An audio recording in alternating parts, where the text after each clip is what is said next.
La mesa económica está en la mesa. Pedro Tello. Broso, buenos días. Muy buenos días, José Luis de la Cruz. Muy buenos días. Muy buenos días. Reírse de uno.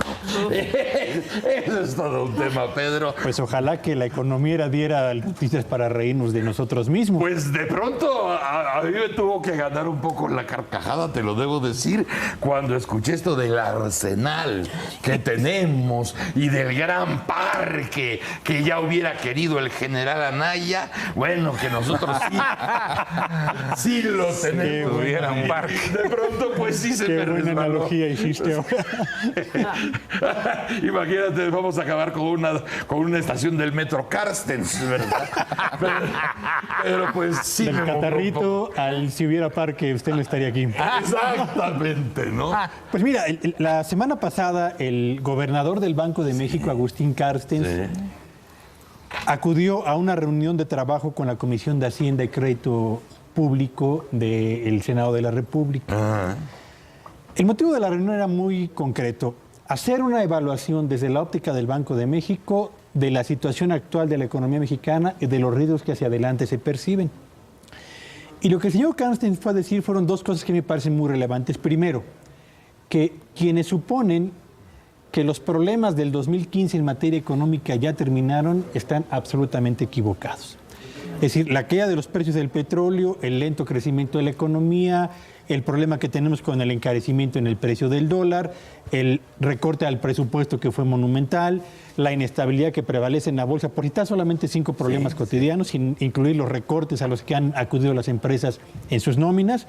Son problemas que definen en el primer cuatrimestre del 2015 parte del perfil de la economía mexicana, pero no son todos los problemas que vamos a enfrentar en este año. Viene uno más importante, o tan importante como estos hacia la segunda mitad de este año, que es en Estados Unidos las tasas de interés van a empezar a elevarse, y lo que eso va a provocar es que todas las personas o inversionistas que trajeron a México sus capitales, porque aquí recibían un rendimiento mayor al de Estados Unidos, de pronto van a empezar a sacarlos y los van a llevar a Estados Unidos. Como ha pasado varias veces. Siempre ha ocurrido esto. Sí. Entonces, cuando esto empiece a presentarse, lo que esto va a significar para México son dos cosas. Uno, una buena cantidad de dólares que hoy están aquí van a emigrar hacia Estados Unidos. Y dos, el precio del dólar se va a encarecer.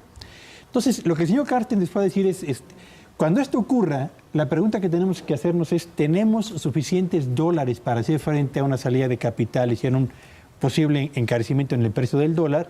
Y el señor Carstens dijo, sí, tenemos dólares suficientes. ¿Por qué? Porque tenemos reservas internacionales. Ahí presume el arsenal. De 195 mil millones de dólares y tenemos un crédito disponible en el Fondo Monetario Internacional por 70 mil millones de dólares. ¿Cree el señor Carstens que con estos recursos podemos hacer frente a cualquier eventual salida importante de divisas hacia la segunda mitad del año? La pregunta yo creo que no es si esa cantidad de recursos es suficiente o no, sino ¿por qué seguimos preocupándonos de si hay suficientes dólares en lugar de preocuparnos por qué no tenemos una economía lo suficientemente sólida para ocuparnos de lo que realmente importa a la mayor parte de los mexicanos, que es empleo y bienestar colectivo? Entonces, 270 mil millones de dólares pueden ser suficientes o no. Yo creo que es un asunto que generará mucho debate. En mi perspectiva, en este momento parecen suficientes, en este momento. Pero yo diría, hagamos a un lado esto y ocupémonos de lo otro.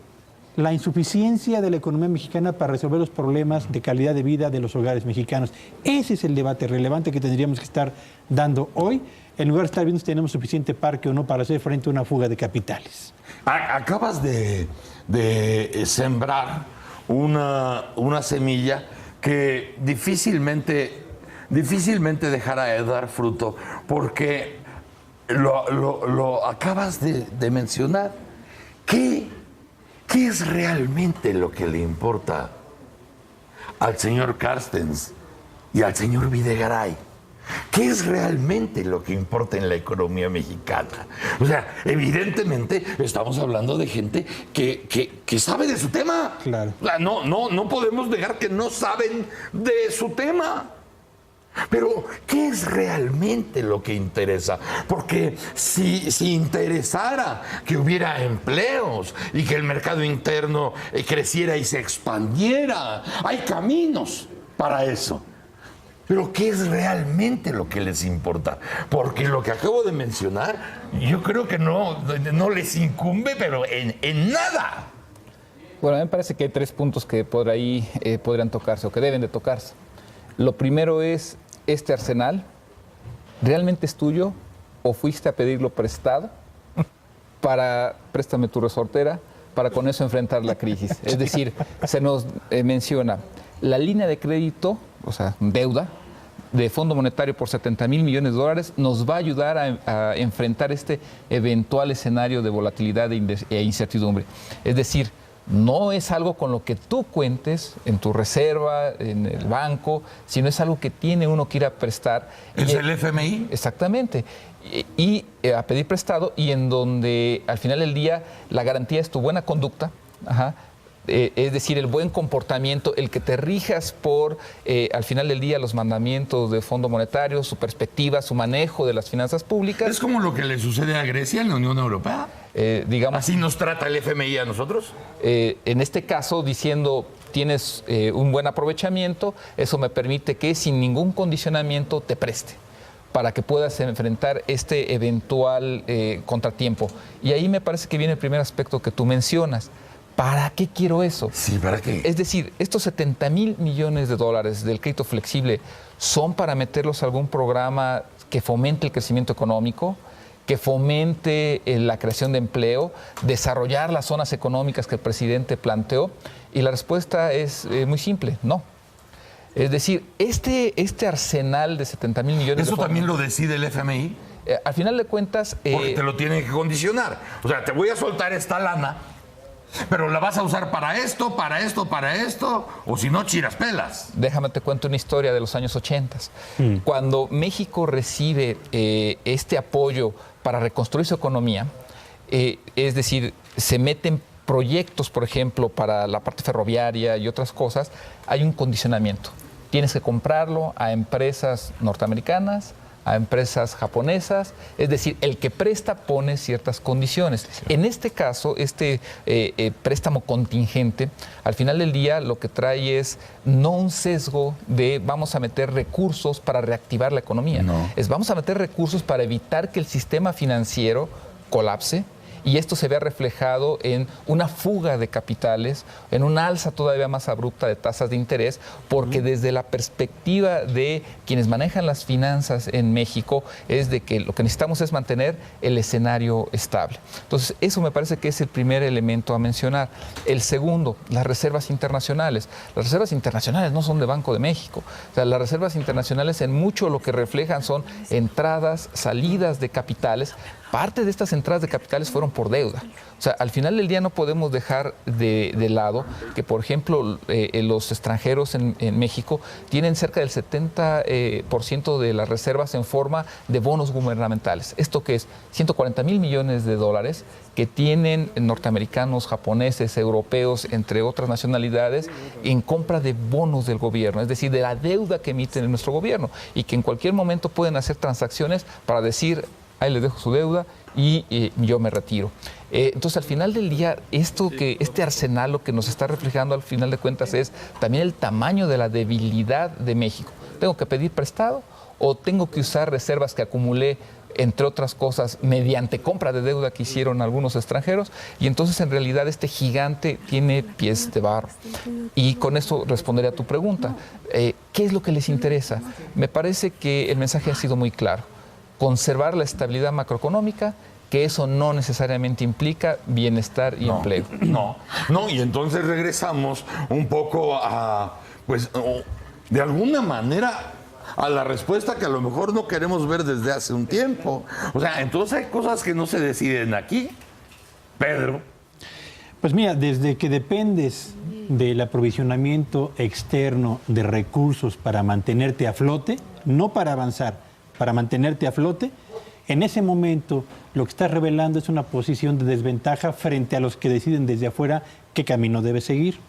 Y por eso en esta mesa una y otra vez hemos comentado, Broso, que la mejor garantía que este país puede tener, en todo caso en materia económica, es aquella que permite que el destino de tu futuro dependa de ti mismo. Es decir, fortalece a tu agro, dale capacidad a tu industria para modernizarse, permite que la actividad comercial avance, dale más y mejores empleos a los hogares y mantén controlada la inflación para asegurar un mejor poder adquisitivo de los ingresos que reciben hoy los individuos y las familias también.